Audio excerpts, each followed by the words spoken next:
Yeah, welcome back to the Harry Thomas Show Week in Review. Today is Saturday, February 9th, 2008. The website is harrythomas.info. I'm your host, Harry Thomas, and we're back here. We're going to talk about why hasn't Ron Paul done better? And this came out of Lou Rockwell, Thursday, February 7th, 2008.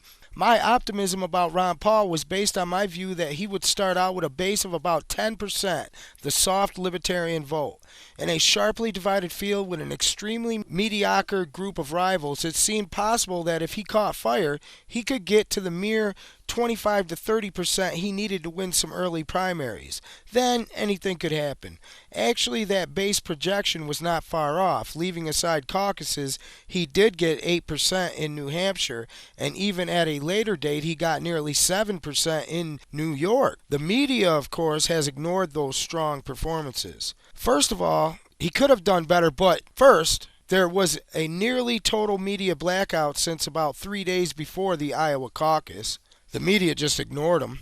Second, when he was mentioned in the press, 90% of the references were negative and the voters were told he could not win.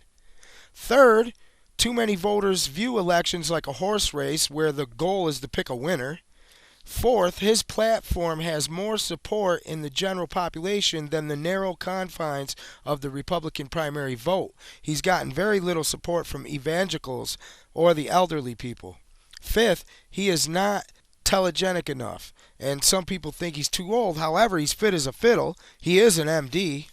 Sixth, Ron Paul threatens powerful special interests, and of course they have opposed him and voted against him. Seventh, his libertarian philosophy is poorly understood and usually distorted. Eighth, no doubt there is a widespread hostility to libertarian ideas, even when they are to some extent understood. Ninth, it is apparent that a large percent of the population simply lacks the critical thinking skills to dig beneath clicks and slogans and truly understand Ron Paul's positions on the war, the economy, and civil liberties. See, people listen to spin that's putting out on mainstream media. They don't know anything different. All that said and done, it would be nice to know how Ron Paul would have done if he received fair media coverage, but we'll never know that. There was definitely media bias. Now, a Ron Paul backer cries foul in Brooklyn.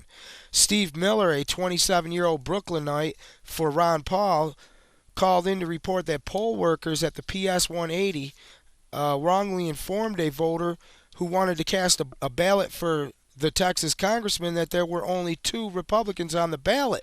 They said he wasn't on the ballot, that he dropped out of the race. And this was reported in a lot of places around the country.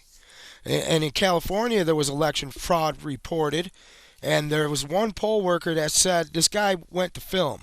He changed from Democrat to Republican. And when he went to vote, they said he was still on the Republican roll, the Democrat roll. Now, remember, we were talking about election fraud a lot lately, and one of the key signs is to watch what they do with the voter rolls, okay? And he was a Republican. He was filming, and then one poll worker said it's fine to film, and then the other guy named Peter said that you can't film. This is what he said. Peter, we have a problem. Yes. Okay. Hang on, finish up, we'll finish, and we'll help you. You can't film it. Insert the. Why not? It's a public place. Yeah, actually, he's allowed to. I'm allowed to film in here. Yeah, Peter just said they couldn't film in here. No. Are you sure? This is a public place. I'm allowed to film in here. Who are you? I'm just a voter, but No, you're filming in here. I'm sorry. You're not filming in here. You can call the board of supervisors. You can call whatever you want to, but you're not filming in here. And what's the reason? I just said so. Is this on there? Yes, it is. And you see, he just said, because I said so. You know what I mean? This sounds like Peter is acting like a fascist. And, that's it. Oh, you can't film in here because I said so. Well, he had to put in a provisional ballot. And, you know what happens to provisional ballots. Don't give up on Ron Paul, though. They want us to drop out. They want us to give up. They think we're finished. Let's make sure they hear our response loud and clear. There's a video up you can watch about that. Ron Paul national delegate count is now 42 or more. Now, after Super Tuesday, Ron Paul campaign is projecting to have at least 42 delegates to the national convention secured. And with McCain being the only one left, they can get the pick of Huckabee and Romney's delegates from, they can pick up votes from them. Because McCain is not a true conservative. Now, why do we need Ron Paul? We need Ron Paul to protect our children. Let me tell you, there's an attack out on our children and our civil liberties. I mean, here's one that came out. A 5-year-old boy was handcuffed in school, taken to the hospital for misbehaving. This happened in Queens, New York. The 5-year-old had speech problems, asthma, and attention deficit disorder. He was handcuffed at school. He ended up having to be taken to the hospital over the traumatic incident.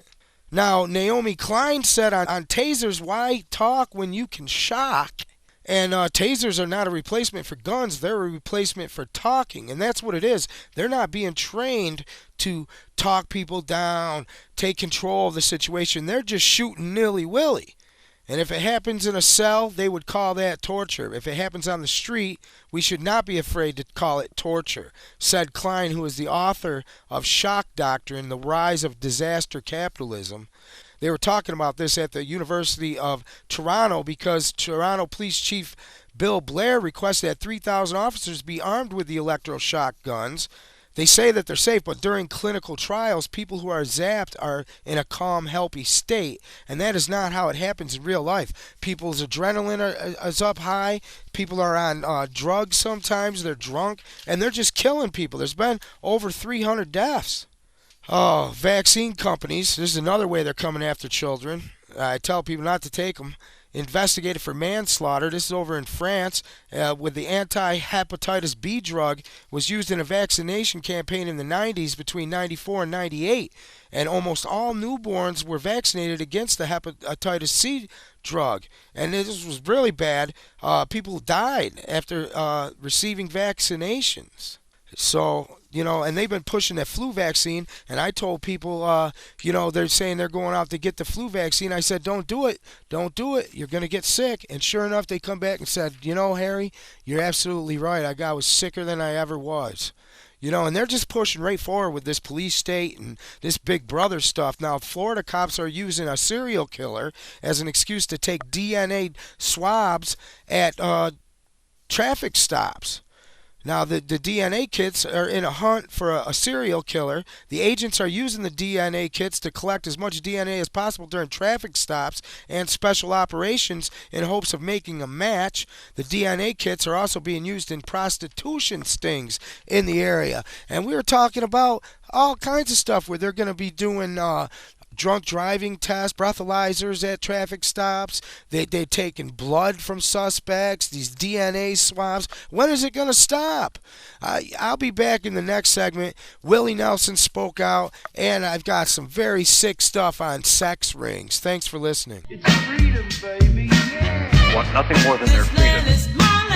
Okay, now everybody, stand back while I celebrate freedom. Freedom is what? I guarantee the personal freedom.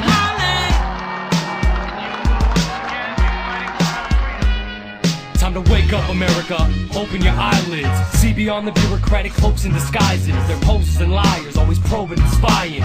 Quoting the Bible while they're hoarding their bribes in. UN resolutions outweighing the Constitution. Obey them or else they're nuking you. Get it yet? And no more YouTube on your internet.